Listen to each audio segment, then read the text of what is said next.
안녕하세요. 저는 50대 중반 남성입니다. 현재는 경기도에 살고 있고 작게 사업체 하나를 운영하고 있어요. 크지는 않지만 저희 식구 남한테 아쉬운 소리 안 하고 먹고 싶은 거, 사고 싶은 거, 살 수 있을 정도는 됩니다. 저는 그게 아주 행복하고 말이죠.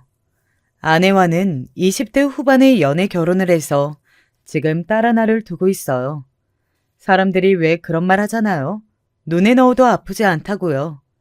저에게 제 딸이 그렇습니다. 어찌나 예쁘고 착하고 또 부모 말을 잘 듣는지 저는 정말 저희 딸 같은 딸은 본 적도 들은 적도 없어요.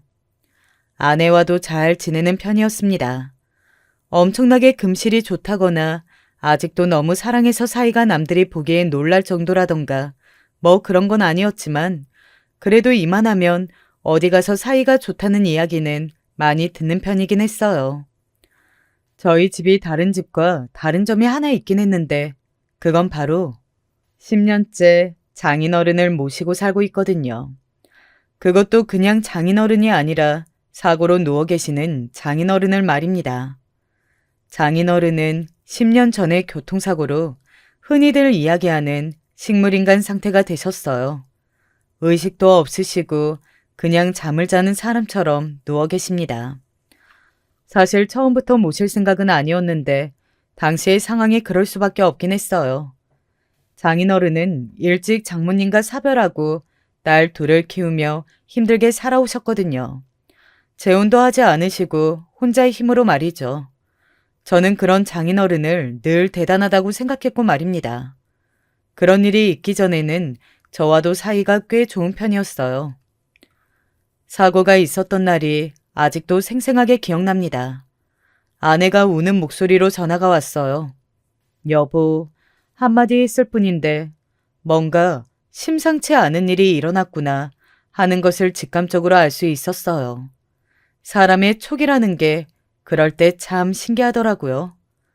그리고 병원에 갔을 때 장인어른이 곱게 키운 딸 둘은 수술실 앞에서 거의 기절해 있다시피 했습니다. 그리고 수술이 굉장히 오랜 시간 이어졌던 것 같아요. 결과는 좋지 않았습니다. 평생 저렇게 누워있을지도 모른다는 진단을 받았거든요. 당시에 처형네 부부는 둘 다 그냥 월급을 받은 월급쟁이들이라 병원비를 내는 것에는 한계가 있었고 제가 그 중에서 가장 돈을 잘 버는 편이니 제가 내는 게 당연하다고 생각했습니다. 그렇게 병원비를 수납하고 돌아왔는데 장인어른을 어디에 모실 건지에 대해 이야기를 나누고 있더군요. 저는 당연히 처형내에서 모시고 갈 거라고 생각을 했던 것 같아요. 그러면 한 달에 요양보호사를 고용하는 비용을 제가 내고 뭐 그런 식이 되지 않을까 막연하게 그렇게만 생각했는데 처형은 기함을 하며 자신이 어떻게 모시냐 손사래를 치시더군요. 아니 내가 어떻게 모셔? 나는 일을 하는데 너는 집에서 노니까 네가 모시는 게 맞지. 언니가 언니잖아. 그리고 우리가 그냥 모시래? 사람 고용하는 비용은 우리가 낸다니까? 돈만 내고 입 싹 닫겠다는 거잖아. 아, 고생은 우리가 다 하고. 전 그럴 거면 요양원에 모시던가. 그것도 돈만 내면 되는 건데. 언니는 말을 무슨 그렇게 해? 아빠가 들으시면 어쩌시려고. 내가 뭐. 그리고 못 모시겠다고 하는 건 너도 마찬가지잖아. 왜 나만 나쁜 년만 들어? 진짜 웃긴다 너. 둘이서 그러고 싸우는데 뒤에 누워 계시는 장인어른을 보니 정말 그렇게 서글플 수가 없더군요. 그렇게 귀하게 열심히 키워온 딸들이 서로 아픈 아버지를 모시지 않겠다고 싸우는 게 말입니다. 어딘가 눈물이 날 것 같았습니다. 그래서 반은 충동적으로 말했던 것 같아요. 우리가 모시자. 물론 그 말을 한 걸 후회는 하지 않습니다. 가끔 힘들 때도 있지만 그래도 자식된 도리는 다 하는 게 맞는 거잖아요. 언젠가 아내가 고맙다고 말했던 적이 있어요. 진짜 고마워. 당신 같은 남편이 어딨냐 정말. 그러니까 당신이 앞으로 더 잘해. 평생 당신한테 복종한다 나는? 일주일에 3번 정도 보호사분이 와주시고 또 집안일도 해주시는 분이 계셔서 엄청 힘든 건 아니었어요. 물론 집에 아파서 누워있는 사람이 있다는 것 자체만으로도 신경 쓸 일이 전혀 없는 건 아니었지만 그래도 그 정도 불편함은 감수할 수 있었습니다. 그리고 가족관계도 조금 더 좋아진 것 같고 말이죠.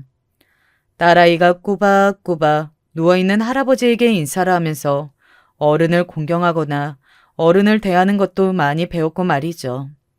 저도 속상한 일이 있거나 하면 누워 계신 아버님 옆에서 넋두리라 하는 일이 많았습니다. 왜인지는 모르겠지만 꼭 듣고 계시는 것 같았거든요. 아내가 저에게 정말 고마워한다고 생각했어요. 저는 뭐 가족끼리 당연한 일로 그렇게까지 고마워하나 싶었지만 반대로 생각해보면 저라도 그랬을 것 같긴 했습니다. 어느 날은 장인어른이 정말 깨어나실 것 같다고 생각했던 적도 있었어요. 그러면 저희 4식구 다시 잘 살아보자. 뭐 이런 이야기도 나누기도 했습니다. 그렇게 10년이었어요. 그동안 많은 일들이 있었지만 저희 가족은 더더욱 단단해졌다고 생각했습니다. 물론 아내는 티를 많이 내는 성격은 아니었지만 마음으로 느낄 수 있었고 그렇다고 믿었고 말이죠. 그런데 어느 날부터 장인어른의 안색이 좋지 않았어요. 식물인간으로 누워있는 사람에게 무슨 안색이냐 하실 수도 있지만 저는 매일 얼굴을 보니까 바로 알 수 있었거든요. 정말 그랬습니다. 그래서 병원에 갔더니 선생님께서 이렇게 이야기하시더군요. 마음의 준비를 하시는 게 좋을 것 같습니다. 지금 대사 활동이 거의 없는 상태예요. 몸이 기능을 다해가고 있습니다. 점점 하나씩 멈추고 결국은 곧 돌아가시게 될 거예요. 이런 날이 올 거라는 걸 생각해보지 못한 건 아니었지만 막상 들으니 심장이 쿵 하고 내려앉더군요. 그건 아내도 마찬가지인 듯 했습니다. 우는 아내의 어깨를 감싸 안고 집으로 돌아왔어요. 병원에선 아버님의 마지막을 집에서 지내시게 할지 아니면 병원으로 옮기실지를 결정하라고 하더군요. 만약에 집에서 임종을 맡겠다고 하면 그런 것들을 잘 할 수 있도록 호스피스 병원을 소개해주겠다고 말이죠. 저희는 집에서 아버님의 임종을 지키기로 했습니다. 언제 돌아가실지도 모르니 임종을 지키지 못하게 될 수도 있고 또 집에서 더 편안하게 가실 수 있을 거라고 생각했거든요. 그렇게 한동안 저희 집은 손님들로 북적였어요. 소식을 들은 장인어른의 지인분들이나 친척들이 하나둘 인사를 하러 왔기 때문입니다. 그분들과 이야기하며 장인어른을 추억했어요. 제가 장인어른을 처음 배웠던 날이 생각이 나더라고요. 아내에게 프로포즈하고 인사를 갔을 때였습니다. 인정이랑 왜 결혼하고 싶나? 제가 많이 좋아합니다. 좋아하는 그것만으로 결혼을 결정했다는 말인가? 그게 제일 중요한 것 같은데 아닌가요? 제일 중요하긴 해도 그것만 가지고 안 되는 게 결혼이 아닌가? 좋은 사람인 것 같아서요. 오늘 보니까 좋은 딸인 것도 같고. 저의 그 말에 허허하고 웃으셨던 장인어른이 떠오르네요. 언제나 그렇게 웃으면서 저를 반겨주셨는데 말입니다. 그런 것들을 추억하며 며칠을 보내는 동안 장인어른은 세상을 뜨셨어요. 많이 울었던 것 같습니다. 10년 동안 장인어른을 모시며 나름 마음의 준비를 꽤 했다고 생각했는데 그래도 소중한 사람을 떠나보낸다는 건 여전히 슬픈 일이긴 하더라고요. 다들 그런 저를 보고 장인어른이 사위를 정말 잘 뒀다고 입이 마르도록 칭찬하셨고 말입니다. 물론 그런 소리 듣자고 한 일은 아니었지만요. 그런데 장인어른의 장례를 치르는 동안에도 처형과 아내는 끊임없이 마찰이 있었어요. 언니가 뭐 한 게 있다고 여기서 큰딸 노릇을 해? 내가 못한 건 또 뭔데? 여유되는 사람이 모시는 게 당연하지. 요즘 같은 세상에 큰딸이라고 당연히 모시고 그런 게 더 말이 안 되지 않아?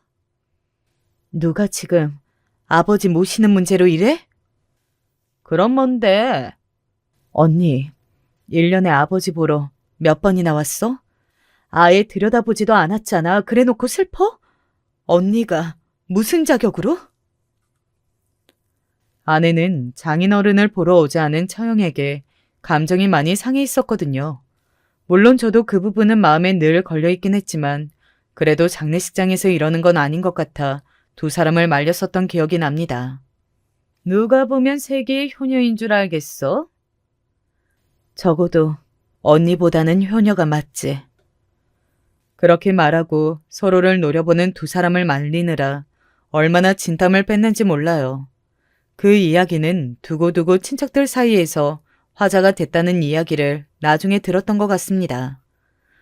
물론 장인어른을 떠나보내는 건 너무 슬픈 일이었지만 10년 동안 장인어른을 모시면서 우리 가족이 포기했던 것들이 참 많긴 했거든요. 예를 들어 가족 여행 같은 것들 말입니다. 물론 간병인에게 부탁하고 다녀올 수도 있었지만 모르는 사람을 집에 장인어른과 둘만 며칠 동안 둔다는 것도 마음이 썩 편하지 않았고 여러모로 신경 써야 할 것들이 많아서 계획하다가도 늘 중간에 포기를 했었거든요. 우와, 나 초등학교 때 이후로 가족여행 처음 가보는 것 같아. 앞으로는 자주 다니자. 그래, 우리 셋이서 앞으로는 자주 다니자. 장인어른이 돌아가시고 3개월 정도 지났을 때 어렵게 시간을 내서 가까운 일본으로 가족여행을 다녀왔었습니다. 좋아하던 딸아이와 아내의 모습을 보며 자주 오자라는 생각을 했었던 것 같아요. 그 즈음이었던 것 같습니다. 어머니가 아프시다는 소식이 들려왔어요. 저는 누나와 저 어머니 이렇게 3명의 가족이 있거든요. 아버지가 어린 시절에 돌아가셨고 어머니는 재혼하셨었는데 이혼을 하셨어요. 그러고는 쭉 혼자서 사셨습니다. 어디가 어떻게 아프신데? 몰라. 갑자기 쓰러지셨는데 병원에서 이것저것 검사해 보더니 머리에 튜브 같은 걸 넣어야 한다네. 놀라서 어머니가 입원해 있다는 병원으로 찾아갔었어요. 의사 선생님에게 이야기 듣기로는 뇌출혈이 있었지만 다행히 일찍 병원에 오셔서 생명에 지장도 없고 후유증도 거의 없을 거라고 하시더군요. 천만 다행이라고 생각했습니다. 왜 그렇게 연락이 안 됐어? 가족들이랑 일본 갔다 왔어. 누나가 웃으며 잘했다고 하더군요. 누나는 시골에서 농사를 짓고 있어요. 원래 조용한 곳에서 조용히 사는 것이 꿈이었던 사람인데 자기 생각과 딱 맞는 시골 청년과 결혼해서 지금 아들 둘, 딸 둘을 낳고 다복하게 살고 있었습니다. 형편이 넉넉한 건 아니지만 볼 때마다 늘 얼굴에 웃음이 걸려있는 게 행복해 보였어요. 그날 어머니가 주무시는 걸 보고 집으로 돌아왔을 때 처음으로 아내에게 조금 이상한 기분이 들었던 것 같습니다. 어머니는 괜찮으시대? 후유증도 안 남으실 것 같대. 아휴, 진짜 다행이다. 걱정 많이 했어? 뇌출혈이라는데 그럼 걱정이 안 돼? 그거 후유증 잘못 오면 가족들이 얼마나 고생하는데. 순간 응? 하는 생각이 들었어요. 아내는 어머니를 걱정하고 있었던 게 아니라 어머니로 인해 혹시나 고생할 가족들을 걱정하고 있었던 겁니다. 나중에 알게 됐지만 그건 자신이었고 말이죠. 찝찝한 마음이 들지 않았던 건 아니었지만 말 하나하나에 딴지를 걸고 싶은 마음이 없었기 때문에 그날은 그냥 넘어갔어요. 오랜 시간 병원에 있다가 와서 피곤하기도 했고 말이죠. 그런데 아내는 계속 그런 찝찝함을 남기는 행동들을 했습니다. 누나도 지적할 만큼, 아니 지적할 수밖에 없을 만큼 아내는 병원에 한 번도 오지 않았어요. 아무리 별 문제 없이 퇴원을 할 수 있다고는 하나 그래도 한 번쯤 들여다보는 게 맞는 거잖아요. 그런데 아내는 오지 않았습니다. 제가 이야기를 해도 가야지. 가려고 했는데 갑자기 급한 일이 생겨서. 이런 이야기를 하며 어영부영 넘기기 급급했어요. 결국 아내는 어머니가 퇴원하실 때까지 단 한 번도 병원에 오지 않았습니다. 그날 집으로 가서 제가 섭섭한 티를 좀 냈던 것 같아요. 아내와 작은 말다툼 아닌 말다툼이 있었습니다. 아무리 그래도 어떻게 대원날까지 안아볼 수가 있어? 일이 있으면 그럴 수도 있는 거지. 어머니 많이 아프신 것도 아니라며. 꼭 많이 아파야만 병문안을 가는 거야? 그래도 내 어머니고 당신 시어머니인데. 제 말에 아내는 한숨을 푹 쉬더니 어쩔 수 없다는 듯한 말투와 얼굴로 말을 하더군요.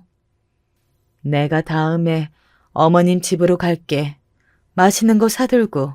그럼 됐지? 그럼 된 게 아니라 당신이 아예 마음도 없어 보이니까 하는 말 아니야. 나 섭섭하다고. 뭘 그런 걸로 섭섭해. 내가 아예 안 한다는 것도 아니고. 당신도 참 쪼잔하다. 그렇게 나오니까 말이 턱하고 막히더라고요. 무슨 말을 해야 할지도 모르겠고 말이죠. 그날도 더 했다가는 감정만 안 좋아질 것 같아서 결국 또 저는 입을 다무는 쪽을 선택했습니다.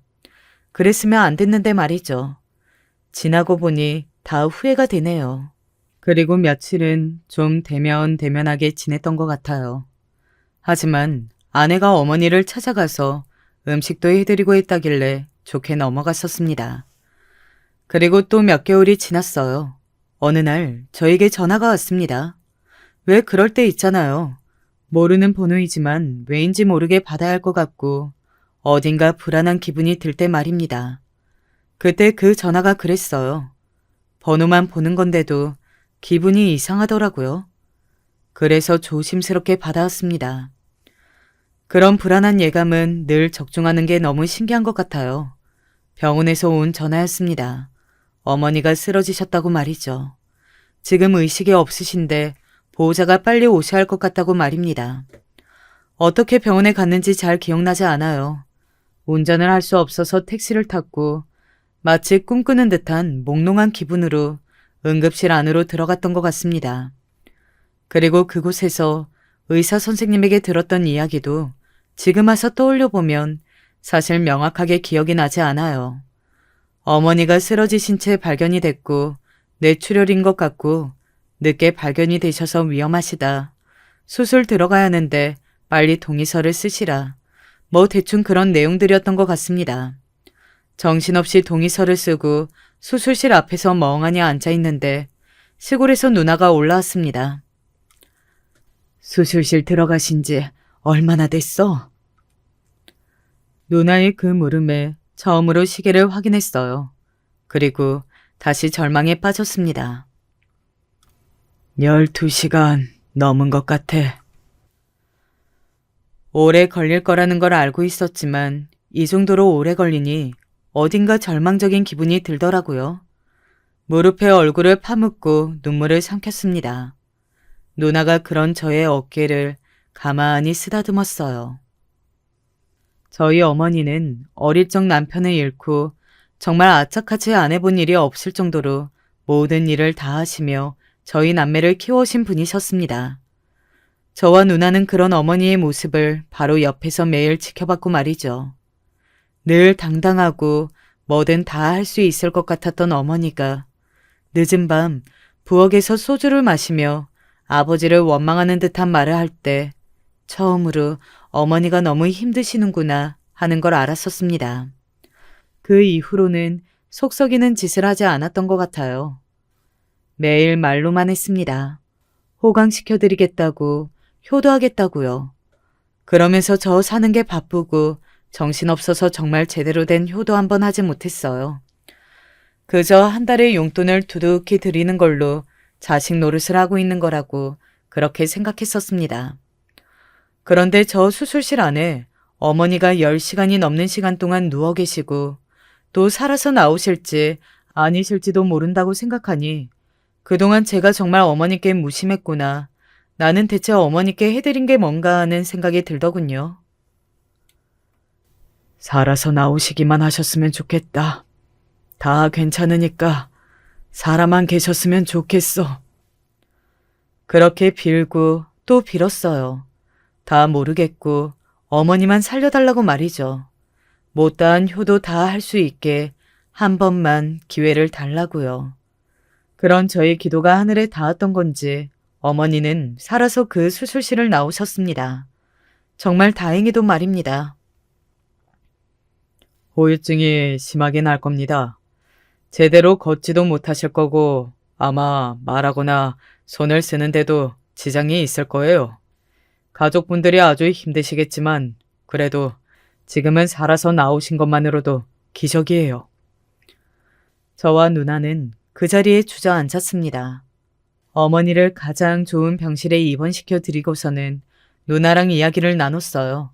사실 그때까지만 해도 정신이 없어서 아내가 수술 시작하고 얼마 되지 않아 잠깐 있다가 돌아간 뒤 다시 오지 않았다는 사실을 신경 쓸 겨를이 없었습니다. 내가 모시고 갈게. 엄마 시골에서 좋은 공기 마시면서 사시면 회복이 빠르실 거야. 그리고 조용한 곳이 아무래도 좋지 않겠니? 누나는 어머니를 본인이 모시고 가겠다고 하더군요. 하지만 저는 어머니를 제가 모시고 있고 싶었습니다. 욕심이라고 할 수도 있지만 나름의 생각으로는 농사하는 누나가 어머니까지 모실 수 있을까 하는 걱정이 들었던 것도 사실이었고요. 내가 모실게. 사업하느라 바쁜 애가 그럴 정신이 어딨어. 마누라도 있고 그리고 장인어른도 모셔봤는데 뭐. 그래도 가만히 누워만 계시는 분이랑 같니? 어머니, 내가 모실 거야. 늘 돈만 들였지 제대로 된 효도라고는 한 적도 없는데 모시고 살면서 좋은 거 다 해드릴 거야. 나한테 그럴 기회를 줘, 누나. 누나는 잠시 고민하는 듯 하더니 고개를 끄덕였습니다. 사실 내가 모셔야 마음이 편할 것 같은데 네가 그렇게까지 이야기를 하면 어쩔 수 없지. 대신 내가 자주 올라올게. 누나도 누나 일 힘든데 뭐하러? 나도 우리 엄마 보러 오고 싶어서 그런다는 거거든. 하며 둘이 그렇게 정리했어요. 그리고 집에 바쁜 일이 있었던 누나는 다시 금방 올라오겠다며 급하게 집으로 내려갔습니다. 그리고 그날 저녁에 아내에게 전화가 왔어요. 병원에 계속 있을 거예요? 옷 좀 가져와. 아내에게 전화가 오자 아내가 수술 시작하고 얼마 되지 않아서 잠시 다녀간 거 외에는 얼굴을 비추지 않았다는 것이 떠올랐어요. 사실 섭섭하지 않았다면 그게 거짓말이겠죠.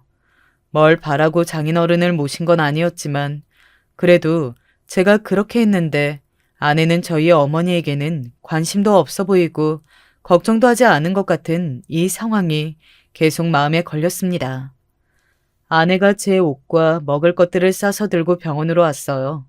그런 아내에게 짐을 받아들고 잠시 나가자고 했습니다. 할 이야기가 있다고 말이죠. 아내는 제가 무슨 말을 할지 어렴풋이 짐작을 한 듯 표정이 썩 좋지는 않았어요. 내가 모시기로 했어. 누나가 모시고 싶어 했는데 내가 그러겠다고 했어. 왜? 누님이 모시기로 하신 거면 그냥 그러겠다고 하면 되지. 내가 모시고 싶어서. 왜 사서 고생을 해? 아픈 사람 돌보는 게 쉬운 일인 줄 알아? 가만히 누워있는 사람이랑 같은 줄 아냐고. 우리 어머니, 나한테 어떤 분인지 당신이 더 잘 알잖아. 일찍 남편 떠나보내고 우리를 어떻게 키웠는지. 여태 돈만 들였지 제대로 된 효도라고는 한 번도 한 적 없어. 이번에 모시고 살면서 그동안 못 해드린 거 다 할 거야. 그니까 그걸 왜 당신만 하느냐고. 당신만 자식이야? 내가 하고 싶으니까 내가 할 거야. 제 말에 아내는 확 인상을 찌푸리더군요. 정말이지 싫은 얼굴로 말입니다. 저는 그런 아내의 표정에 상처받았던 것 같아요. 나는 못해. 안 해. 내가 이 나이에 시어머니 병수발까지 들게 생겼어? 누가 당신 보고 하래? 내가 할 거야. 그리고 간병인도 고용할 거고. 당신 하기 싫으면 안 해도 돼. 내가 다 알아서 하니까. 그게 말이 쉽지. 집에 아픈 사람이 있는데 어떻게 신경을 안 써? 그리고 어떻게 하기 싫다고 안 해? 우리 집에 그냥 아픈 사람이 있는 게 신경이 쓰이고 싫다고. 아내의 그런 말에 순간 굳었습니다. 어이가 없는 걸 넘어 화가 나더군요. 아니, 장인어른은 뭐 아픈 사람이 아니었답니까? 그런 장인어른을 저희 집에 10년을 모시고 살았습니다. 그런데 저런 말을 어떻게 할 수 있는 건지 정말이지 이해가 가지 않았습니다. 집에 노인네 하나 있으면 냄새도 얼마나 나는데 나는 못 모셔. 당신 말 다 했어? 우리 어머니가 당신에게 어떻게 했는데? 내가 장인어른 모시고 산다고 할 때 뭐라고 했는지 다 잊었어? 당신이 사람이야? 정말 눈물이 날 것 같더군요. 10년 전 장인어른이 처음 쓰러지시고 제가 모시고 살겠다고 했을 때 그걸 결정하고 나서 어머니를 찾아뵙고 그 이야기를 했던 적이 있어요. 그때 옆자리에 아내도 있었습니다. 아이고, 아가, 네가 마음이 많이 아팠겠구나. 어머님, 요즘 같은 시대에 마지가 부모님을 모시고 그런 게 어디가 중요하겠니? 마음이 있고 또 능력이 되는 사람이 할 수 있으면 하는 거지. 그리고는 아내의 손을 꼭 잡아주셨습니다. 너무 마음 쓰지 말고 아버지 간호에만 신경 쓰거라. 혼자 딸둘 키워내시느라 고생이 얼마나 많으셨을지 내가 안 봐도 안 들어도 다 알아.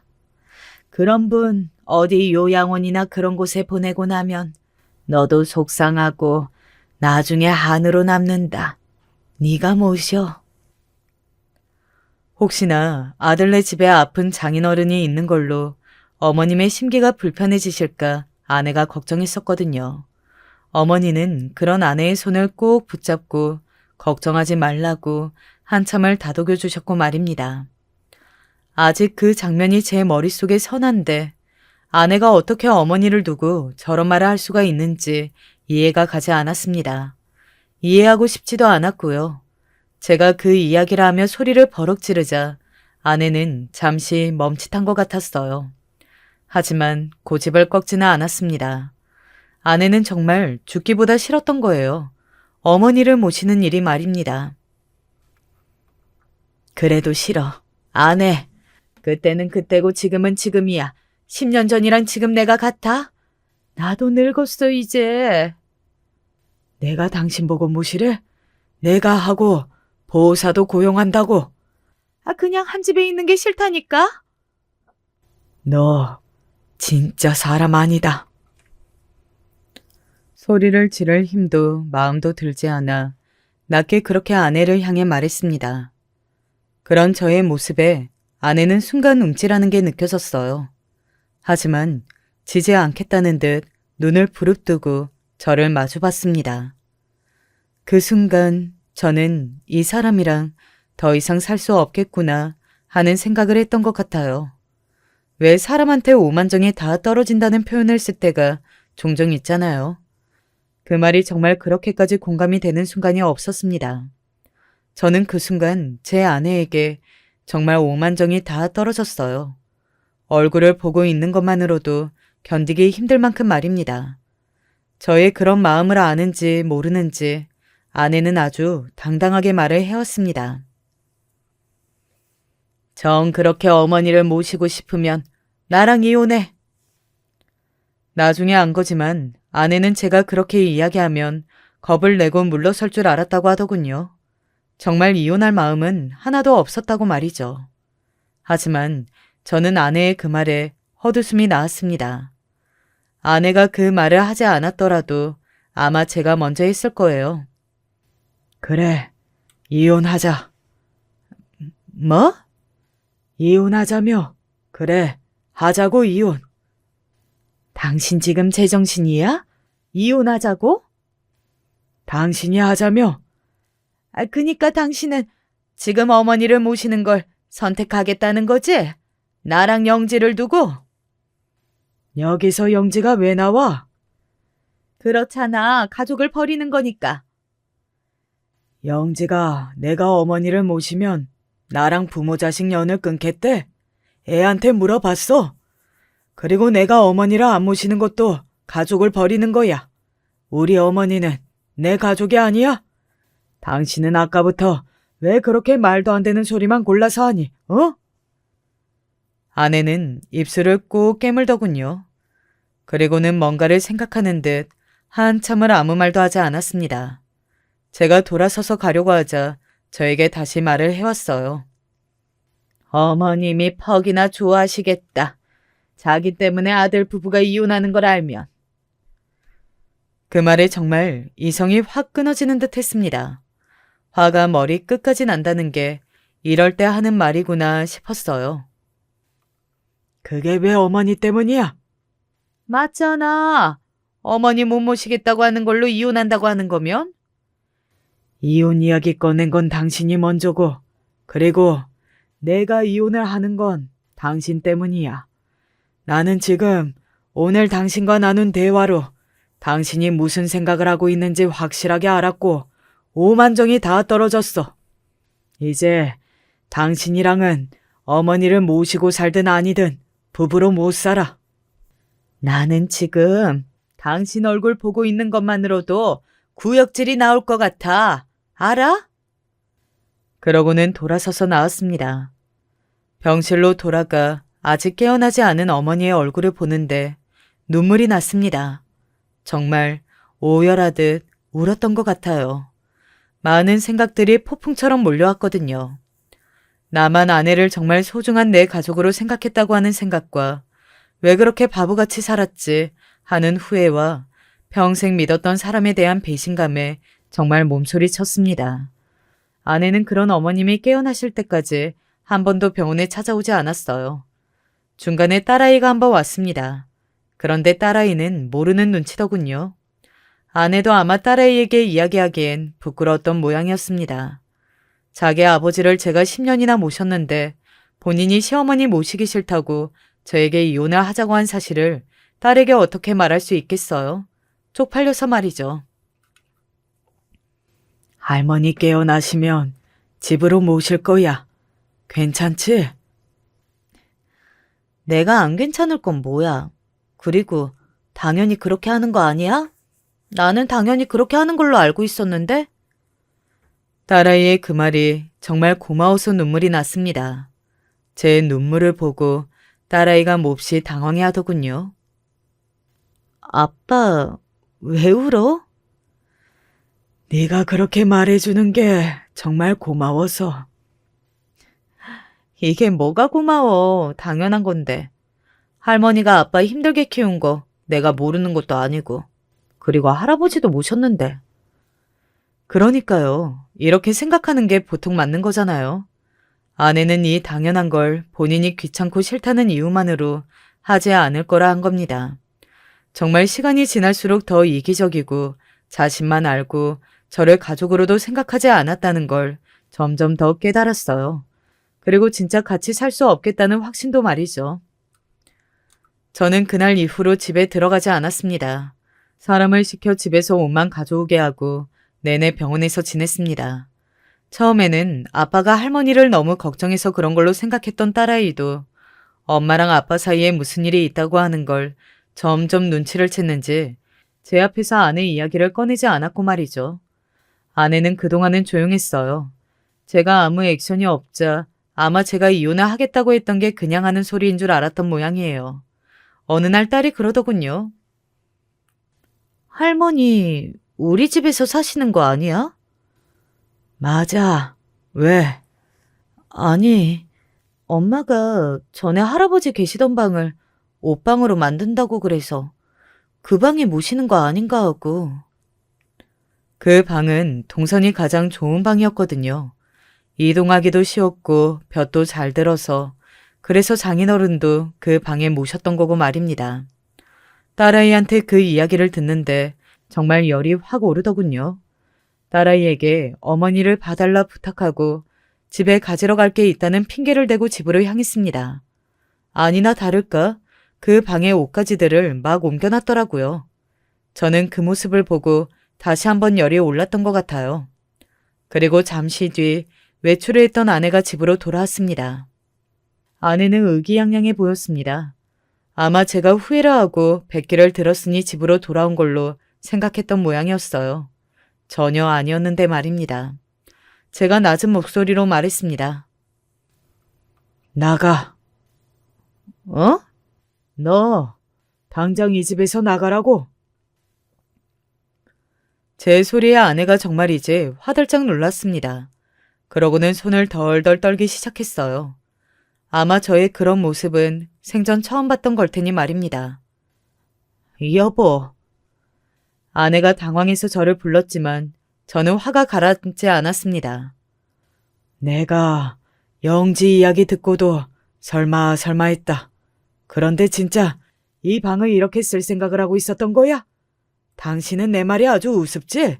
내가 병신 같아, 어? 아니, 말을 왜 그렇게 해?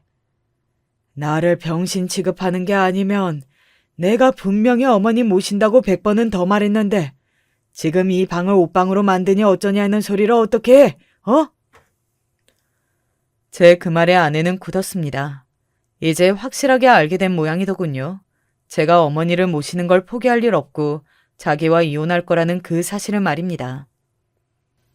진짜 나랑 이혼해서까지 어머니를 모시겠다는 거야? 나를 버리고? 말도 안 되는 소리 하지 마.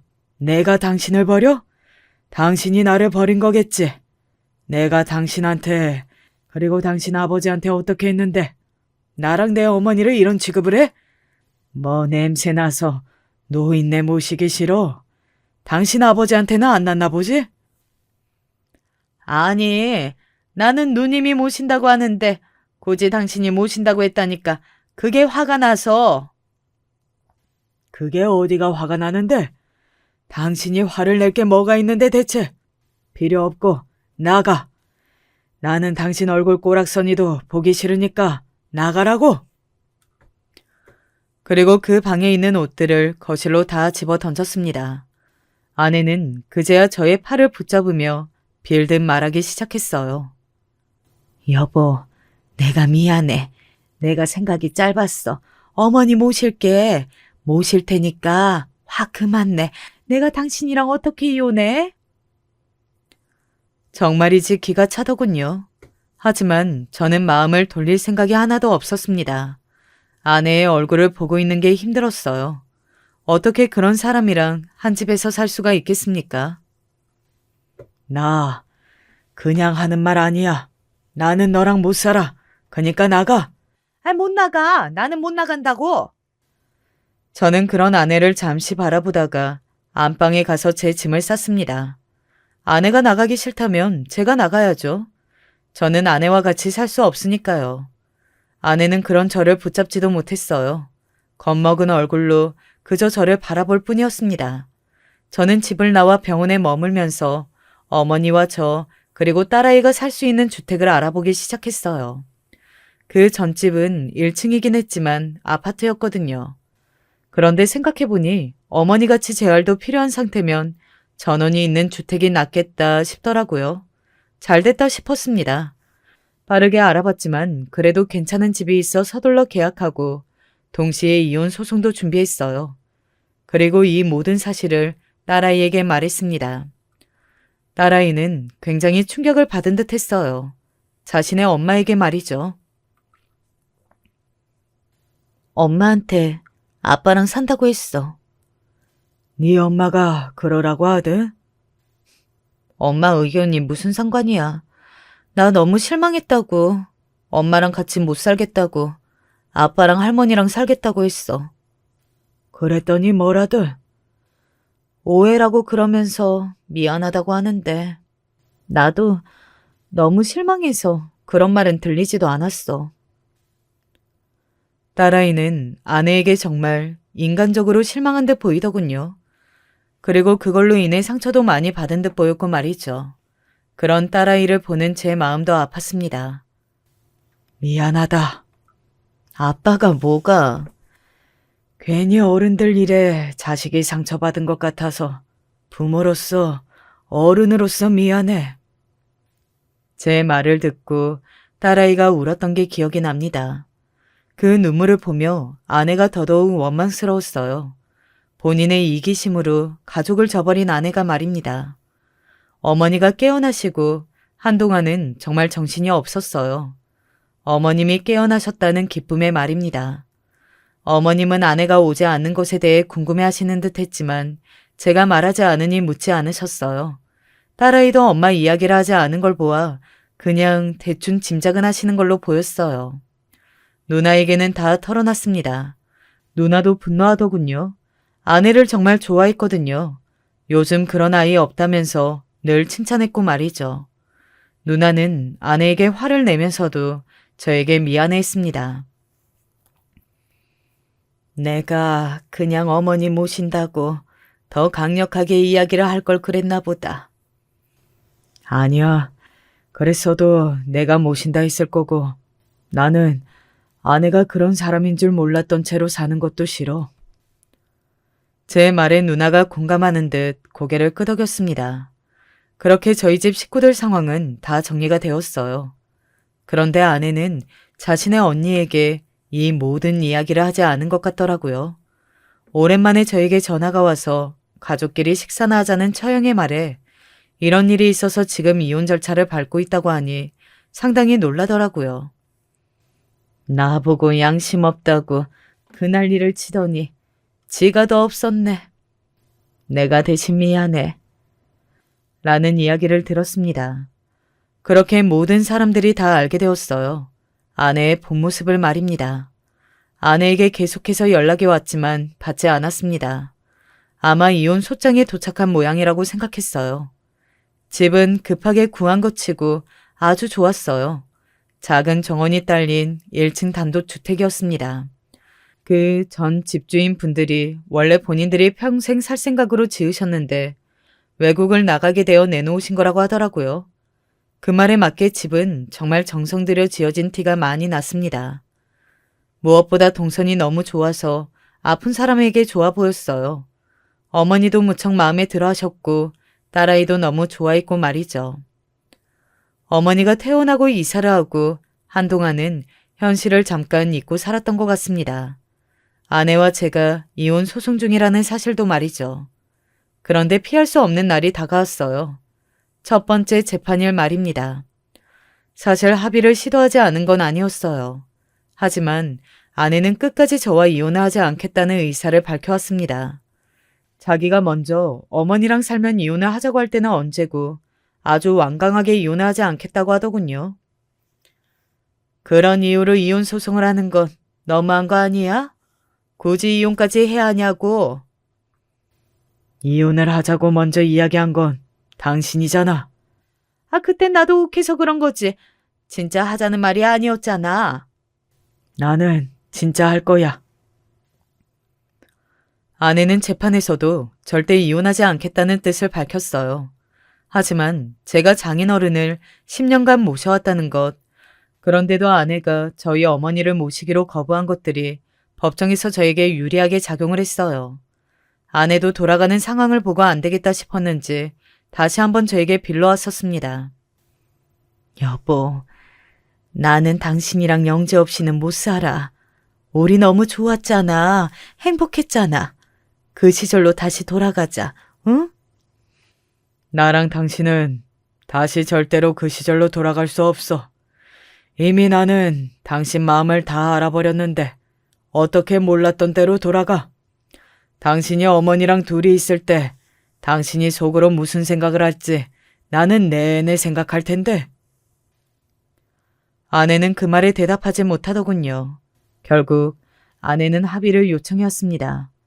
제가 10년간 장인어른을 모신 걸 작정하고 걸어 넘어지면 아내는 위자료나 재산 분할에서도 상당히 불리해질 수 있었거든요. 그래서 한 푼이라도 더 받으려면 합의를 하는 게 낫다는 조언을 들은 것 같았습니다. 저는 아내에게 그 집만 주는 걸로 합의하고 이혼했어요. 사실 덜 줄 수도 있었지만 이 일이 더 길어지는 게 싫었거든요. 어머님이 자꾸 신경 쓰시는 것도 같았고 딸아이에게 부모의 이런 모습을 더 보여주는 것도 싫었고 말입니다. 듣기로는 아내는 굉장히 후회하고 있다고 하더군요. 주변 사람들에게도 소문이 다 났는지 어떻게 하다가 그런 남편을 놓쳤냐 등 왜 그런 바보 같은 짓을 했냐는 등 오만 소리를 다 듣고 있는 것 같았습니다. 뭐 본인의 업보겠죠. 그러면 아내는 주위 사람들에게 금방 다시 합칠 거라며 말도 안 되는 소리를 하고 다니는 모양이더라고요. 절대 그럴 일이 없는데 말입니다. 한 번은 제가 어디서 선을 봤다는 이상한 소문을 듣고 와서는 저에게 재혼할 거냐며 고래고래 소리를 질러댔던 적도 있어요. 그러면서 흥분해서 또 속안에 있던 말대로 하더군요. 요즘 같은 세상에 어느 정신 나간 여자가 아픈 시어머니 있는 채취 자리를 와? 당신도 진짜 미쳤구나. 하면서 말이죠. 그때 집안에 딸아이도 있었는데 안에서 듣다 못한 딸아이가 나왔습니다. 나 이제 진심으로 엄마가 쪽팔려. 아내는 딸의 그 말에 굉장히 충격을 받은 듯 보였어요. 잠시 아무 말도 하지 못하고 어버버 거렸으니 말입니다. 영지야, 엄마는 그게 아니고. 나는 엄마를 정말 좋아했단 말이야. 그런데 엄마는 우리 가족이 그만큼 소중하지 않았던 거야. 아빠가 소중하면 아빠의 부모님도 소중하게 생각했어야지. 아빠가 외할아버지한테 그랬던 것처럼. 아내는 아무 말도 하지 못하고 그저 듣고만 있었습니다. 엄마는 그때 그렇게 함으로써 나랑 아빠도 소중하지 않다는 걸, 사실은 엄마는 정말 자신밖에 모르는 이기적인 사람이었다는 걸 보여준 거야. 그리고 지금도 봐. 집안에 나도 할머니도 있을 수도 있다는 걸 알면서도 어떻게 이렇게 고래고래 소리 지르면서 그런 말을 하는 건 들어도 상관없다는 행동이잖아. 엄마가 기분 풀려고 지금 내 기분과 아빠 기분, 그리고 할머니 기분까지 망치고 있는 거잖아. 영지야, 그만하면 됐어. 들어가, 어? 아빠가 엄마 보낼게. 아빠도 이제 다시는 엄마 상대해주지 마. 나는 엄마 다시는 안 볼 거니까. 나는 엄마가 너무너무 싫어. 딸아이는 그렇게 소리치고는 집 안으로 들어갔어요. 마지막에 약간 눈물이 고였던 걸로 봐서 마음이 너무 아팠습니다. 딸아이가 사라진 쪽을 보고 있다가 아내 쪽으로 시선을 돌렸어요. 아내는 멍하니 그 자리에 서 있더군요. 이 모든 건 당신이 자처한 거야. 다른 사람 탓하지 말고 오로지 당신 탓만 해. 왜 그런 행동으로 가족들을 이렇게 만들었는지. 나는 그저 행복해지고 싶었을 뿐이야. 그 행복을 발로 차버린 것도 당신이야. 그리고 나랑 합친다는 둥 그런 말도 안 되는 소리도 그만하고 다녀. 나는 죽으면 죽었지 당신이랑 다시 합치는 짓은 하지 않아. 그렇게 말하고는 집 안으로 들어왔습니다. 아내는 그 자리에 서서 한동안 아무것도 하지 못하고 멍하게 있다가 돌아갔어요. 그러고는 그런 식으로 집으로 찾아오는 일은 다시 일어나지 않았습니다. 아무래도 딸아이에게 그런 말을 들은 건 충격이긴 한 것 같더라고요.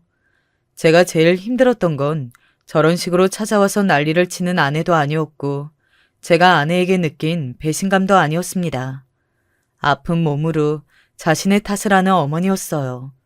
그런 어머니에게 정말 몇 번이나 말했는지 모릅니다. 당신 탓이 아니라고요. 저런 사람인 줄 모르고 살았으면 더 큰일인 거 아니냐고 말이죠. 물론 제가 장인어른을 모시는 건 이런 날을 생각하고 한 일은 아니었습니다. 딸의 말처럼 저는 아내가 소중했고 저희 가족을 아꼈으니까 아내의 아버지도 소중했을 뿐이에요. 아내는 그러진 못했고 말이죠. 아마도 아내는 지금쯤이면 자신이 무엇을 잃었는지 그로 인해 얼마나 불행해졌는지 제대로 실감하고 있을 겁니다. 그리고 매일매일을 그 큰 집에서 혼자 일어나고 혼자 밥을 먹고 혼자 잠이 들면서 자신이 얼마나 잘못을 했는지 깨닫겠죠. 그게 제가 아내에게 주는 벌이고 말입니다. 그리고 저는 보란듯이 딸과 어머니와 행복하게 살 겁니다. 정말 보란듯이 말이에요. 물론 지금도 그러고 있지만요. 어머님은 상당히 많이 좋아지셨어요. 저에게 폐가 되고 싶지 않다고 재활을 정말 열심히 하고 계시거든요. 저는 또 그 모습을 보면서 마음이 아프지만 말입니다.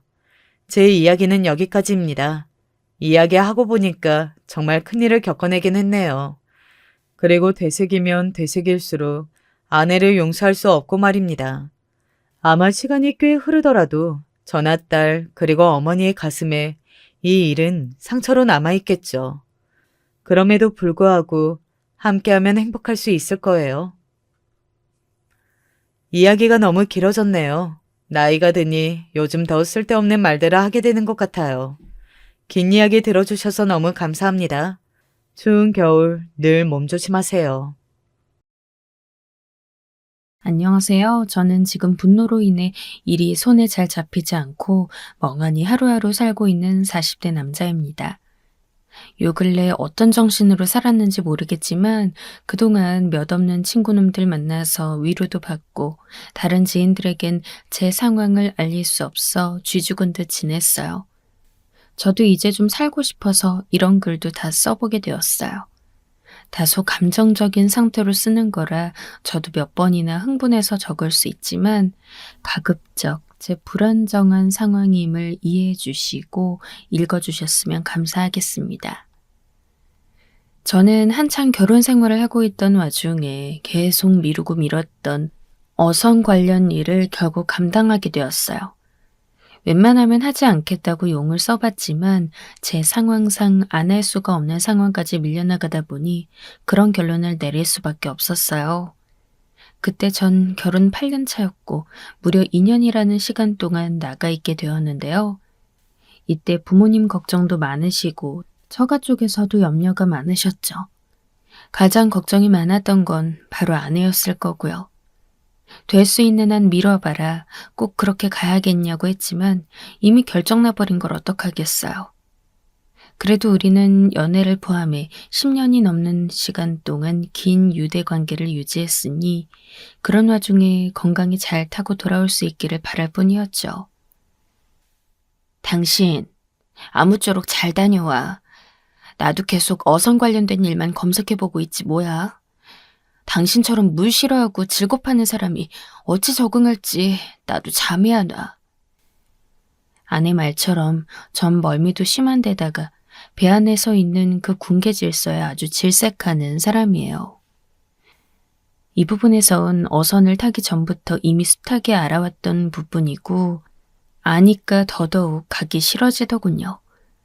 어찌되었건 번복할 수 없다면 적응하는 수밖에 없었고 그렇게 어선을 탄 채 대략적인 기한만 안내받은 채 제 시간은 쭉쭉 흘러가게 되었어요.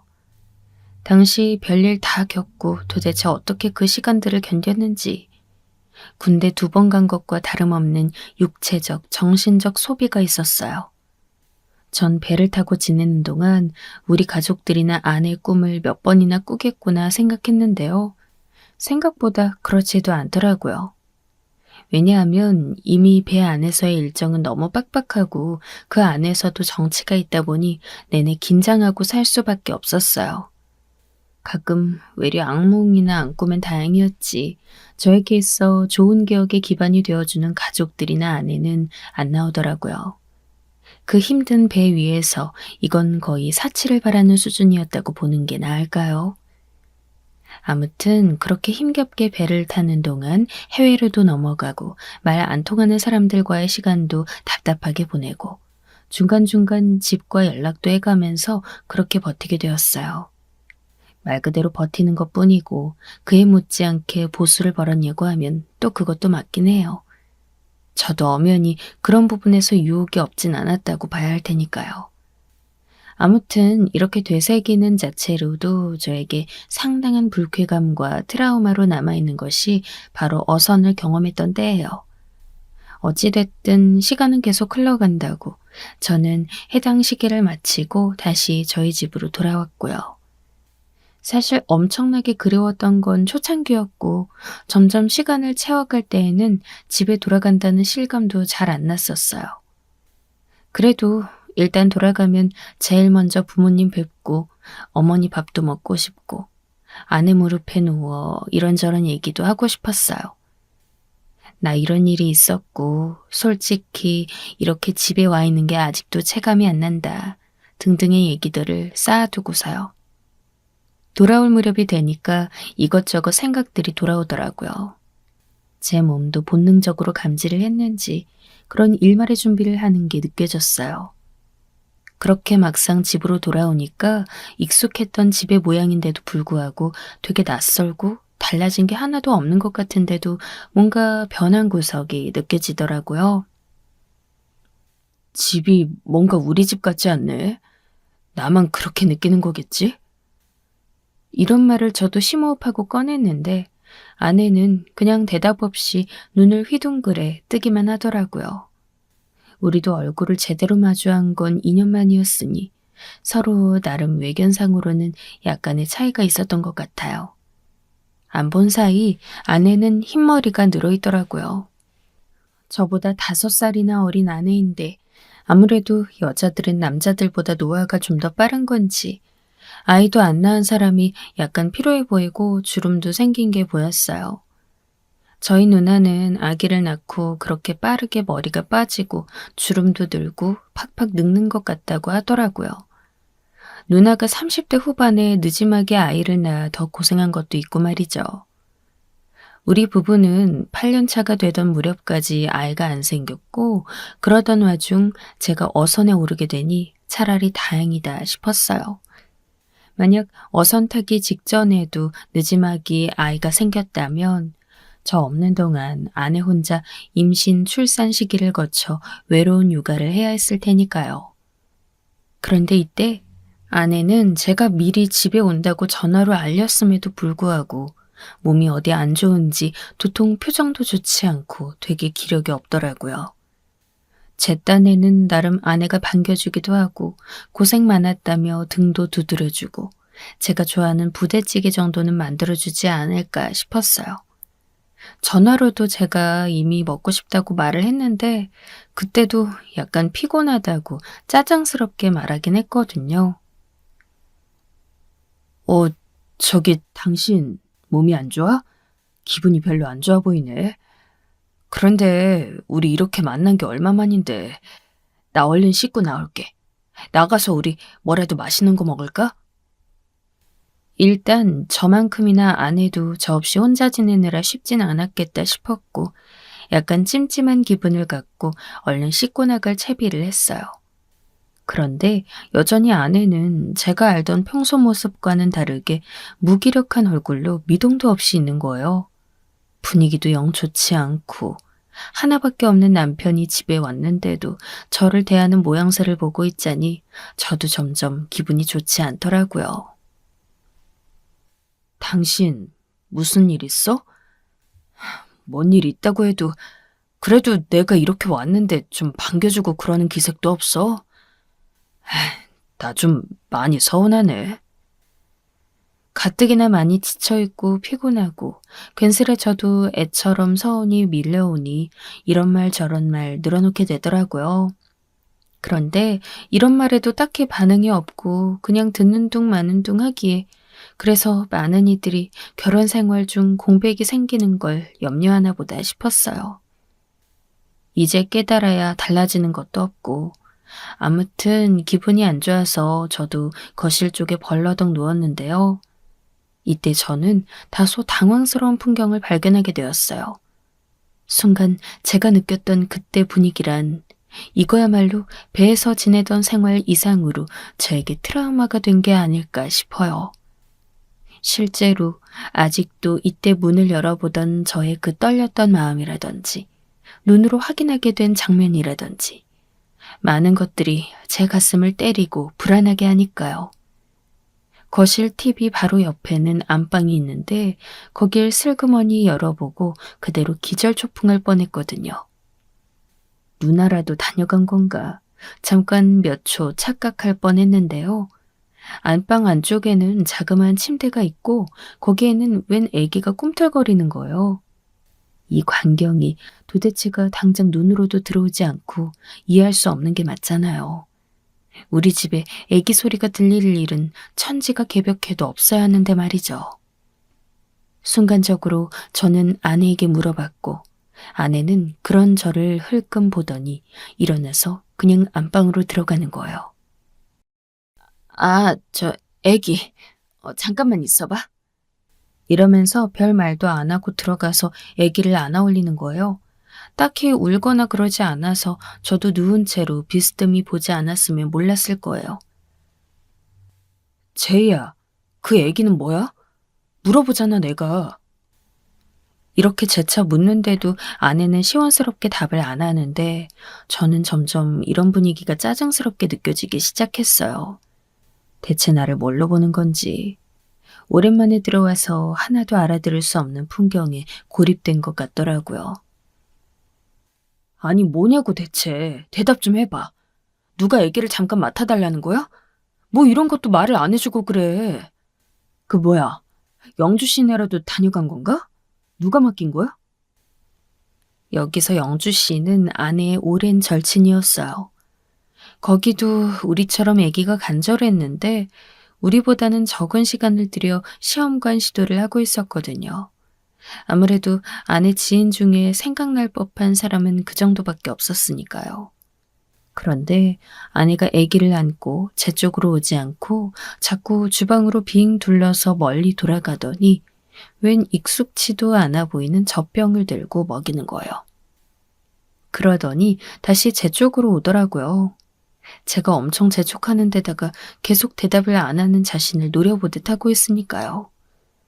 그런데 이때 제 앞으로 다가와 아내가 아기를 바닥에 다시 내려놓는데 처음 발견한 순간보다 아내의 말을 들은 이후 저는 온몸이 석고로 뒤덮이듯 굳어버렸어요. 세상에, 이게 말이 되냐고요. 이때 전 온 세상 여자들에 대해 역겨운 기분이 순간 올라왔다가 가까스로 누르긴 했는데요.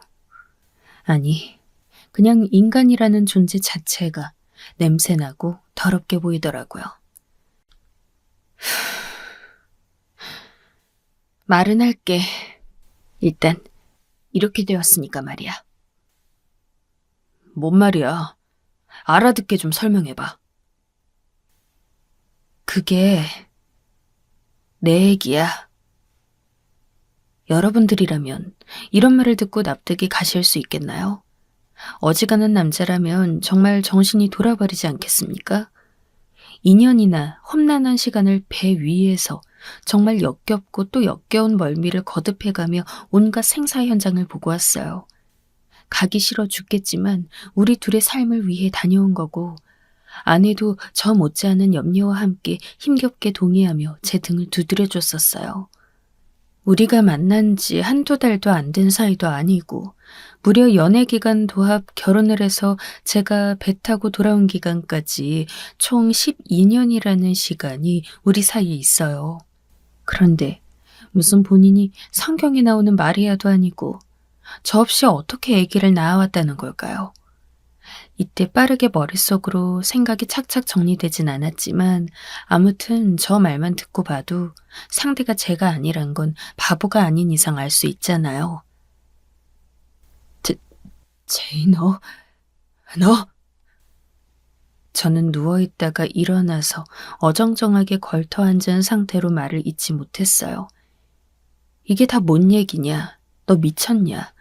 애아빠가 그래서 누구냐? 등등의 말들이 머릿속으로 엄청 거미줄처럼 막 지나가는데 사람이 분노와 당황스러움이 극에 달하면 이게 한마디 말로 잘 안 뱉어지나 봐요. 누가 제 등 위에 뭐라도 꽂은 양 숨이 가빠져서 말을 못하고 있는 와중에 차라리 아내가 어느 중반쯤에서 농담이라고 하려나 이런 기대도 아주 조금은 했었어요. 그만큼 믿을 수가 없는 상황이었거든요. 농담이지롱, 서프라이즈. 사실 영주가 잠깐 맡기고 간 거야. 그리고 나 오늘 너무 피곤해서 나가서 사 먹던지 시켜 먹자. 그리고 우리 또 뭐 할까? 이렇게 아내가 말해주지 않을까 하고 막막하게 생각했던 거죠.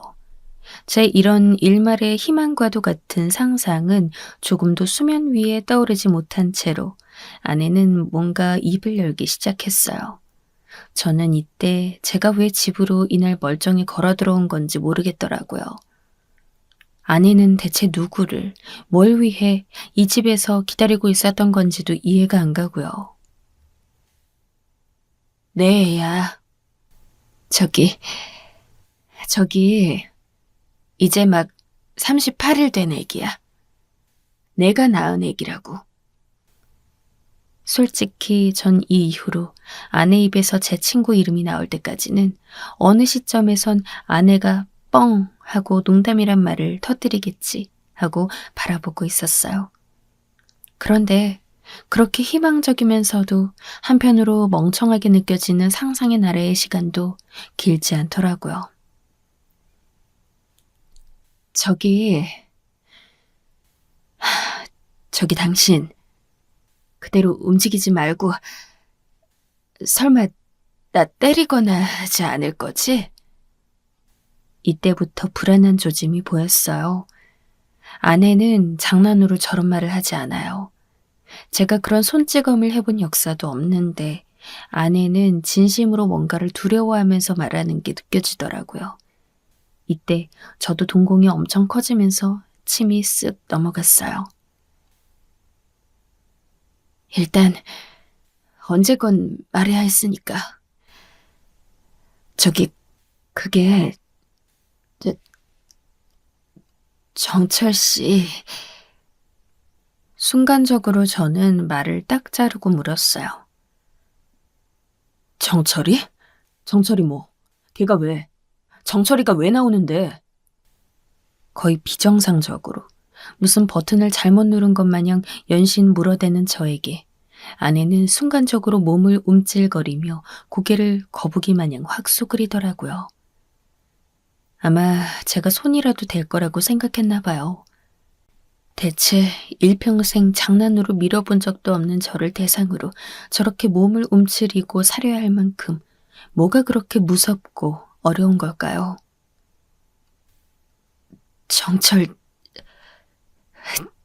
정철 씨. 정철 씨랑 그게 그렇게 된 거야. 이러면서도 아내는 아기를 안고 발을 한 걸음씩 더 뒤로 물러나더라고요. 이때도 저는 실감이 안 나 곧장 물었어요. 뭐야? 왜 그러는 거야? 장난 그만해. 하지만 아내는 답이 없고 그 낯설디 낯선 아기한테 얼굴을 파묻고 가만히 멈춰있더군요. 그 상태로 몇 분이 지나도록 멈춰있는 아내를 보며 전 더 이상 아내에게 이 모든 게 거짓말이었다며 짠 하는 반응은 없을 거라고 참으로 공포스러운 와중에 체감하게 되었어요. 그렇게 시간이 얼마나 흘렀는지 모르겠지만 그 기억도 안 나는 엉망진창 삐죽삐죽 솟아있는 시간 속에서 제가 확인한 건 딱 두 가지 사실이었어요. 첫 번째, 저의 애기 아빠는 정철이 놈이 맞다는 거고 그놈은 제가 집을 떠난 이래 이 집에 자주 드나들었다는 것이요. 그렇게 엄청 막중하게 친한 녀석도 아니고 가끔 우리 집에 들러 셋이서 안주를 곁들이며 술 한잔 할 때도 있었어요. 그때 그냥 그런 시시껄렁한 얘기를 하는 사이로 지냈을 뿐 제가 어선을 타는 근황이라든지 이런 것들은 뭐 당시에 알리긴 했었죠. 얘는 그때 만나는 여자가 있었고 걔랑 결혼은 안 할 거라며 그렇게 가끔 우리 부부와 시간을 보낸 게 다예요. 그런데 어떻게 얘랑 엮여서 아내가 수년간 생기지 않던 아이를 임신한 것인지 대체 그동안은 왜 안 생겼던 건지 얘기가 격가지로 새지만 저에게 문제가 있었던 건지 별 생각 다 들어요. 두 번째, 이게 중요한데 이때 저도 저지만 아내도 참 답 없다는 생각이 들었어요. 이렇게까지 멍청한 여자였나 싶었어요. 글쎄, 임신한 사실을 알고 중간중간까지는 연락을 했던 모양이에요. 그러면서 자기 일이 바쁘다나. 아무튼 그래도 그 사람도 마음이 편했던 건 아니야. 하지만 이대로 당신과 살 수는 없을 거라면서 우리 둘 다 잘못이 크니까 그래도 생명이 생겼으니까 제대로 이혼하고 그러고서 키우자고 그렇게 했어. 이 말을 해놓고선 그러고 그냥 끝인 거예요. 아내는 집으로 다시 데리러 오겠다는 정철이 놈을 그렇게 기다리고 있었던 겁니다. 그러니까 아내는 절 기다린 게 아니었던 거예요. 정철이 놈을 기다리고 있었고 그러다 보니 해도 안 오는 녀석을 보며 애증이 쌓이고 이미 남자로서 인식하게 된 쪽은 진짜 남편인 저보다 정철이 쪽이 더 컸던 거예요. 대체 무슨 낯짝으로 이 집에서 아기를 낳아갖고 와서는 키워가면서 우리의 적금을 헐어가며 아기를 먹이고 그러고 그놈의 자식을 기다리고 있던 걸까요? 정철이는 제가 그전 직장에서 만난 또래 동료였는데 그때 다 불만이 있던 사이에서 마음이 좀 통해서 근근히 연락해 오던 애예요. 제가 결혼할 때쯤 걘 만나던 여자가 종종 바뀌었지만 그냥 장가를 평생 안 가려나 보다 그러고 말았죠. 별 생각 없이 가볍게 어울렸고 그렇게 끈끈한 뭐가 있는 게 아니었어요. 그런데 그놈이랑 제가 없는 사이 아내는 그런 사이가 되었다는 거잖아요. 2년을 연애하고 8년을 같이 살다가 잠깐 곁을 떠난 남편은 못같이 여기면서 남편 친구랍시고 그 틈새에 들이닥친 놈과 이상한 관계가 되었다고요. 제 분노는 한 번에 와락 일어나지 않았고 술 취한 사람이 계단을 올라가듯 아주 느릿하고 불안정하게 진짜 이상한 모양새로 발전하더라고요. 외려 아내가 자기를 때릴 거냐, 잘못은 자기가 했다고 하면서 절 더 자극시키는 바람에 옆에 있는 물건을 집어던지려다가 왜 얘네들이 만들어내는 더러운 짓거리의 쓰레기를 내가 감당해야 하나 싶더군요. 안 그래도 저는 심신이 무척 지쳐있던 상태였어요. 집으로 온 김에 푹 쉬면서 가족들 만나고 병원 가서 이런저런 검사도 받아보려던 저에게 진짜 불을 질러도 유분수였던 거죠, 이건. 어차피 본인 시댁인 우리 집과는 연락을 잘하는 편은 아니었으니 우리 쪽 어른들도 몰랐을 거고요. 다른 그 무엇보다 제 약을 오르게 해서 속을 뒤집어 놓은 건 정철이 녀석의 부재였다는 거예요. 사실 그 분풀이 대상 중 하나인 아내가 당장 여기 있다지만 저도 이렇다 싶게 뭘 해야 할지 모르겠는데 그 와중에 그놈은 도망갔다는 거죠.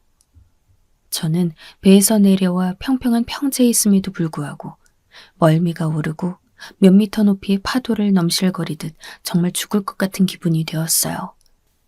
아내의 눈에 힘이 없고 초라해 보이는 그 행색이 언놈이랑 바람나서 그놈 자식의 새끼를 낳아주느라고 저렇게 지쳐 보이는 거라니 세상 이런 미친 꼬락서니가 어디 있겠냐고요. 당신 전화 받고 나갈 생각은 하고 있었는데 몸이 좀 안 좋아서 최대한 나갈 길 빨리 알아볼 거야. 조금만 기다려줘. 이틀 안에는 나갈게. 여기 더 있지 않을 거야. 저는 뭐라 대꾸할 말도 생각나지 않아서 그냥 있었지만 그렇게 뜬 눈으로 마치 고문을 받듯 보내는 밤을 넘기고 나니 어딘가 한 구석이 확 돌아버리는 듯 했어요. 일어나. 나가. 너 말대로 나 무슨 일 저지를지 몰라. 당장 나가. 저는 새벽에 눈이 다 까끌하고 아파 죽겠는 그 판국에 아내를 깨워 나가라고 했어요. 아내는 이때 저를 쓱 보더니 자기도 더 이상 군말을 못하겠는지 그 길로 아기를 챙겨서는 20-30분 정도 미적거리다가 나가더군요. 우리가 살아오며 엮여있던 신뢰가 고작 이 정도였는지 아기가 안 생기는 것 말곤 각자 바쁜 생활을 해가면서도 그럭저럭 부부관계는 무난하다고 생각했어요. 그런데 참 우리는 애초부터 많이 달랐던 건데 용케 같이 살았던 건가 싶어서 어디부터 단추가 잘못 끼워진 건지 머리가 너무 아파왔어요. 저는 아내를 내쫓고 난 뒤 얼마 뒤에 다시 열이 확 올라서 그제서야 정철이 놈한테 전화를 걸었는데 뭐 기다렸다는 마냥 연결이 안 되더군요. 번호를 바꾼 건가 싶었어요. 제 입장에서 며칠을 생각해도 똑같은 결과가 내 앞에 있고 변치 않는다는 걸 따져볼 때 말이에요. 어떻게든 이 둘 다 그냥 넘길 수 없거든요. 정철이 그놈이 날 얼마나 우습게 봤으면 내가 가기 전 따로 밥도 사주고 그러던 놈이 내 아내와 그럴 수가 있는 거죠. 아내는 나랑 그렇게 살아놓고 곧장 남편 친구놈이랑 그 꼴이 난 걸 보면 얘네가 처음부터 쓰레기였는지 아니면 내가 갔던 상황이 얘네를 쓰레기로 만든 건지 내가 쓰레기라서 쓰레기 같은 인간들이 내 옆에 있었던 건지 누가 좀 알려줬으면 좋겠더라고요. 아무튼 전 이렇게 된 거 저도 쓰레기가 되기로 마음먹었어요. 누나에게 이 부분을 상의하면서 얼마나 울었는지. 누나는 평소 본인 올케랑 연락을 잘 안 하긴 하지만 듣고 분노로 이를 갈더라고요. 너 아무리 그래도 같은 괴물이 되지는 마. 너는 너 인생 살아. 그게 어렵겠지만 말이야. 이때 누나의 말을 잘 새겼으면 좋았는데 슬프게도 그러지 못했어요. 전 결국 복수를 해버렸고 이 인간들 둘의 속을 갈갈이 찢어버렸거든요. 그걸 제 눈에서 봐야 제가 나중에 언제건 숨을 거둘 때 여한이 없을 것 같다는 생각이 저를 이끌었어요. 얼마여간 술에만 절어 살다 보니 내 머리통만 아프고 얼굴은 피가 안 통하는 듯 빨간색이 되어 있고 이러다 나만 죽으면 억울해서 어떡하겠어요. 우리 집엔 아직도 아내가 작업하던 책상이며 옷가지들이 그대로 남아있고 정리가 안 된 게 많았어요. 아내도 그걸 다 채 못 주워 담고 나갈 만큼 자기가 면목이 없다는 건 알았을 거고 저는 그 모양새까지 혐오스럽게 느껴지더라고요. 뭘 어떻게 들이대고 적용을 한다 한들 저에게 그 두 인간들에 대한 생각은 다 하나의 결론으로 이어지게 되었어요. 내 인생을 박살낼 거면 니네도 박살나봐라. 이런 거 말이에요. 일단 이러나 저러나 저는 정철이 녀석을 찾아야 했고요. 저에겐 신락 같은 희망이 하나 있었으니 바로 정철이 여동생의 연락처가 있었다는 거예요. 예전에 둘 다 우리 집에 놀러왔던 적도 있었고요. 혹시 이런 상황을 알면 여동생조차 연락이 안 될 것 같아 조마조마했으나 하늘이 저를 그새 도왔던 걸까요? 아니면 솔직히 그런 추문을 지 가족에겐 언급하기 그러니까 비밀로 했던 건지 여동생 정미는 아무렇지 않게 연락을 받더라고요. 숨을 죽이고 정철이 근황을 물었고 가짠치도 않게 목소리를 떨어가면서 연기를 했어요. 술 기운을 어떻게든 감추고 말이죠. 그랬더니 정민은 아주 의연하게 오빠가 2달 전에 결혼했다면서 말하지 뭐예요. 아, 내가 그간 일이 있어서 소식도 몰랐네. 저기 신혼집이 어느 동네인데? 아무래도 저는 이날 바로 일을 끝내지 않으면 안 되겠더라고요. 정미가 뭘 모르고 저한테 알려준다 한들 지 오빠에게 직접 연락하지 않고 묻는 저를 이상하게 여길 수도 있으니까요. 그게 정철이한테 말 안 하고 아내랑 들러보려고 괜히 오지 말라고 할 것 같아서. 이렇게 해서 저는 어렵사리 가슴을 졸여가며 정미 입단속을 하고 우리 집에서 1시간 거리에 살고 있는 그놈의 집에 들이닥치게 된 거예요. 가는 길에는 제 아내 그리고 노곤이 잠들어 있는 그 아기까지 같이 동행하게 되었어요. 무슨 생각으로 아내를 데려갔냐면요. 삼자 대면이랄까? 아무튼 삼자 망신을 시키고 싶었다고 해야겠죠. 이런 사실을 순순히 밝힌다면 아내는 정철이의 행방이 궁금한들 절대 따라가지 않겠더라고요. 여러모로 비참함을 안고 저는 좀 더 큰 뒤쪽을 바라보고 아내에게 다시 연락했어요. 제가 데리러 간다면서 말이죠. 나 많이 힘들었어. 그런데 좀 생각해보니까 아무튼 그래. 정철이 만나야 하지 않겠어? 내가 걔 사는 곳을 알았어. 데려가 줄 테니까 거기서 둘이 잘 얘기해봐. 그리고 우리는 그 이후에 이혼하는 걸로 하자. 지금 어디야? 이렇게 마치 이제는 그 일에 대해 좀 내려놓기라도 한 양 말을 꺼냈어요. 아내도 거진 10분간 침묵을 늘려가며 저와 이렇게 지루한 대화를 하니 그 부분을 받아들이기로 했더군요. 저는 대강 세수를 하고 벌건 낯을 가리기 위해 모자를 쓴 다음 옷을 대강 주워 입고 차를 몰았어요. 아내가 있다는 모텔에 들러 태우고 그렇게 주소를 찍어 정철이가 살고 있다는 곳으로 가게 되었죠. 아내에겐 역시나 이 부분을 자세히 말하지 않았어요.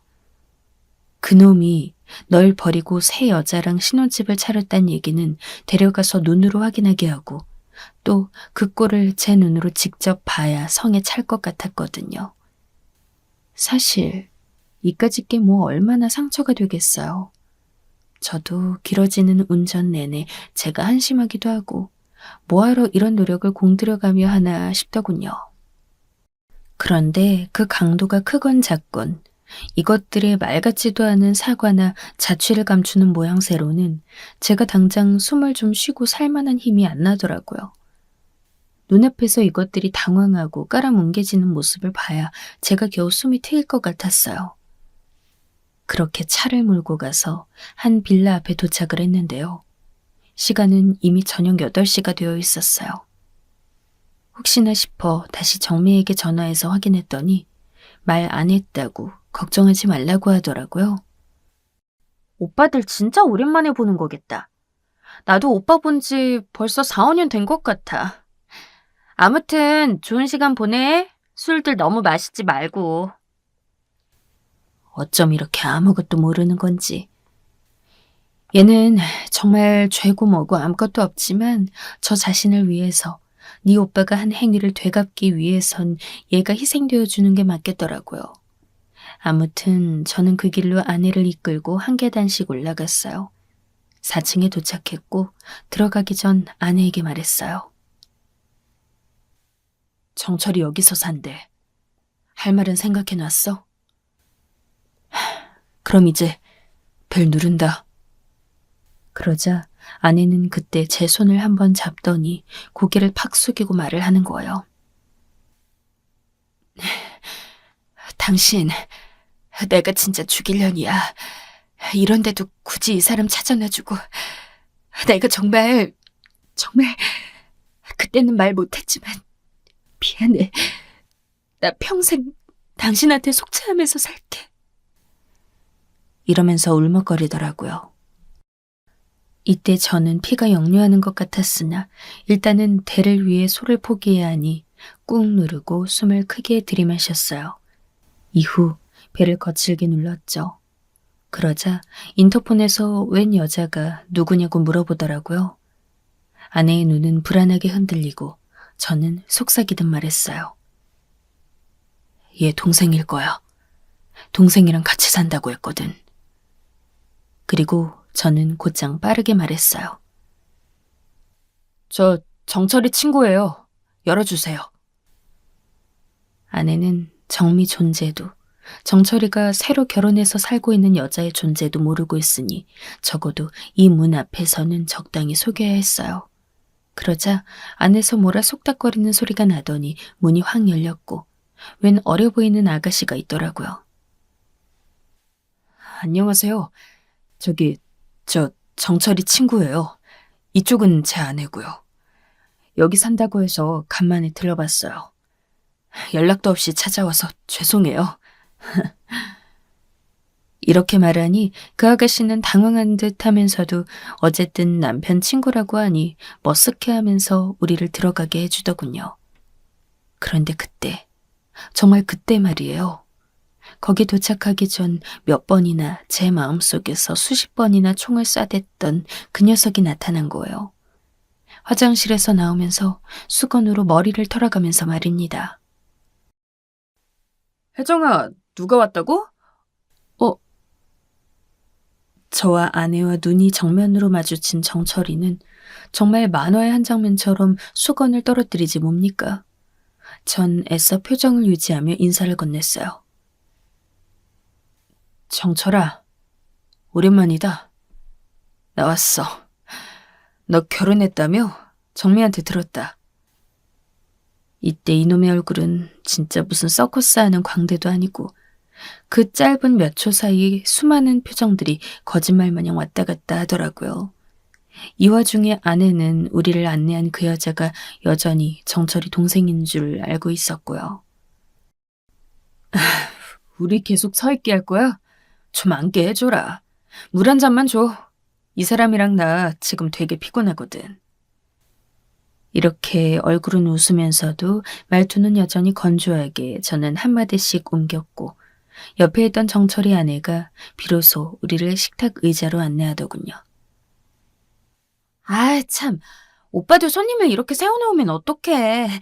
이쪽으로 오세요.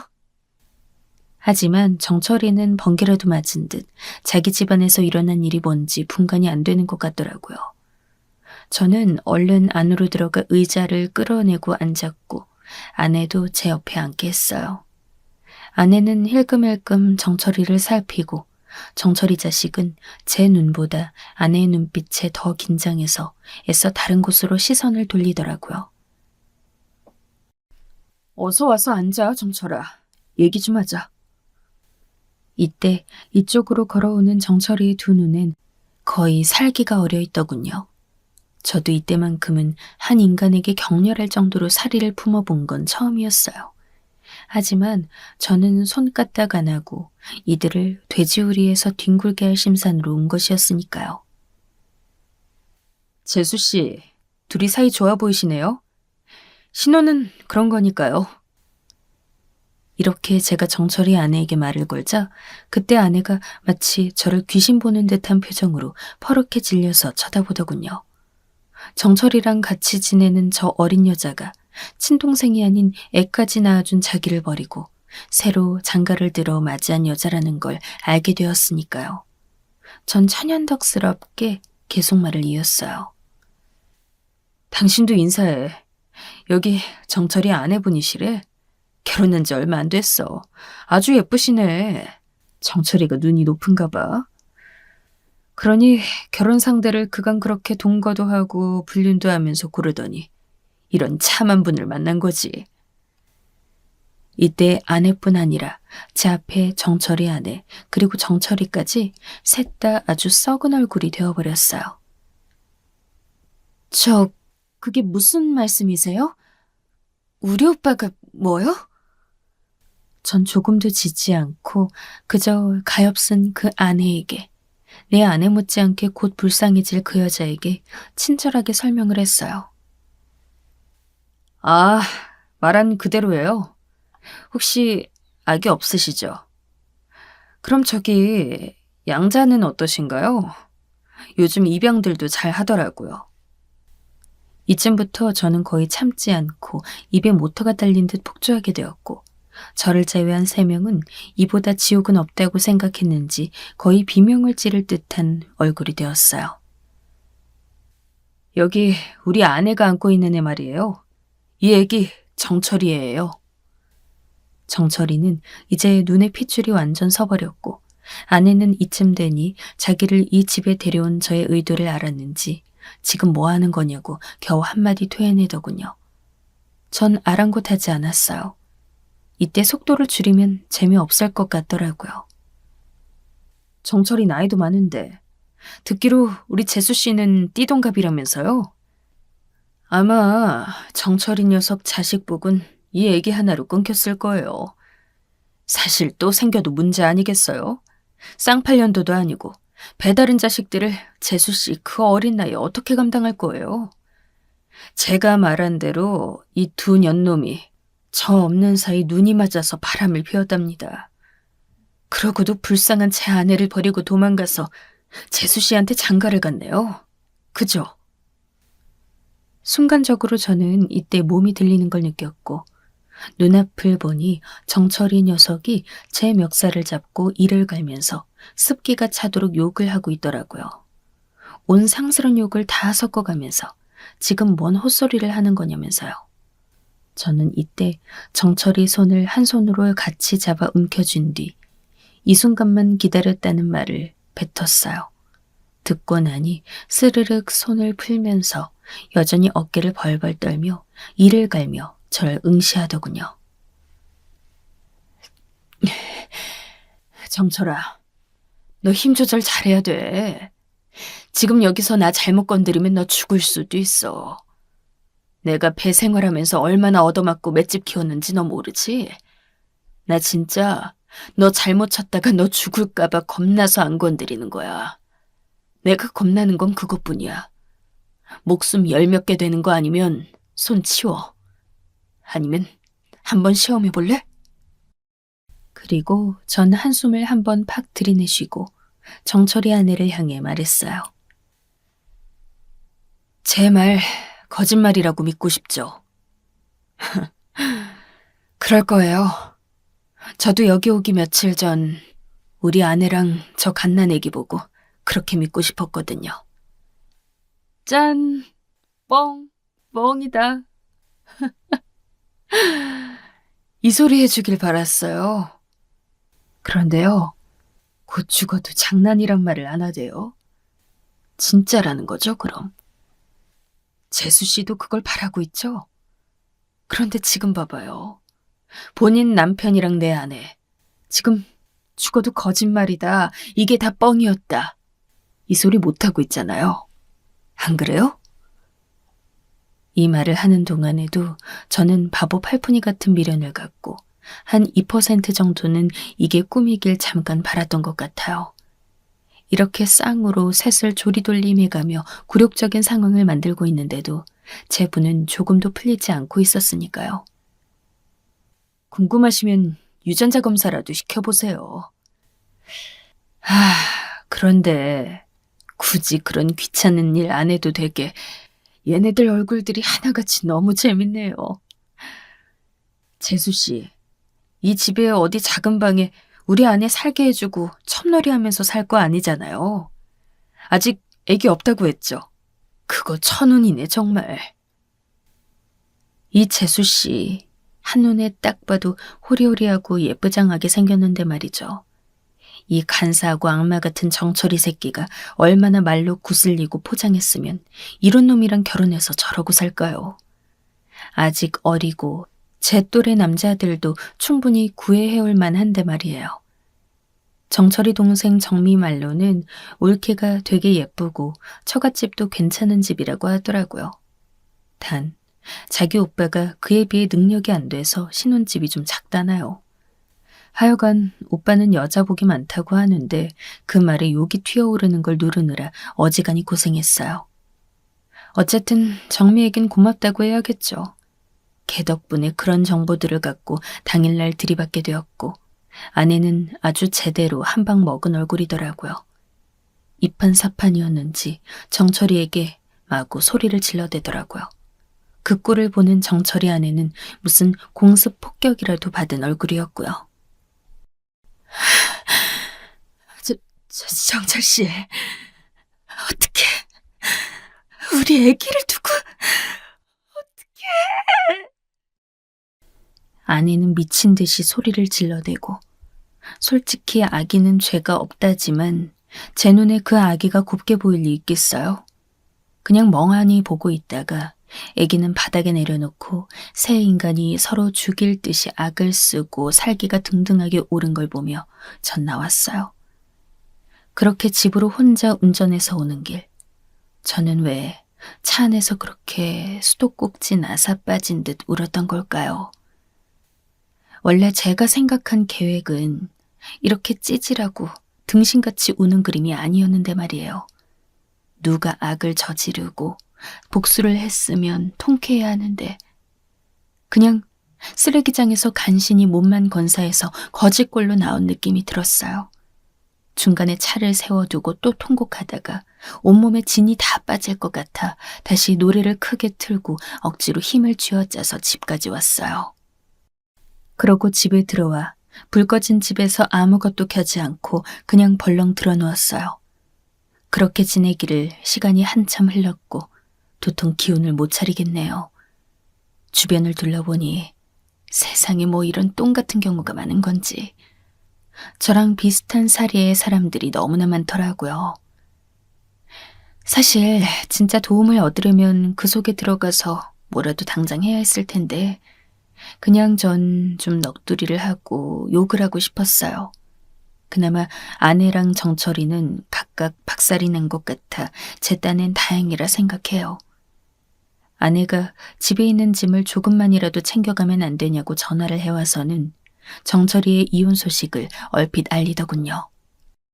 그래서 너랑 살아준다냐 물었더니 그것도 아니고 이 꼴난 게 다 너 때문이라면서 왜 애를 낳아서 이 지경으로 만들었냐고 손찌검을 했나 봐요.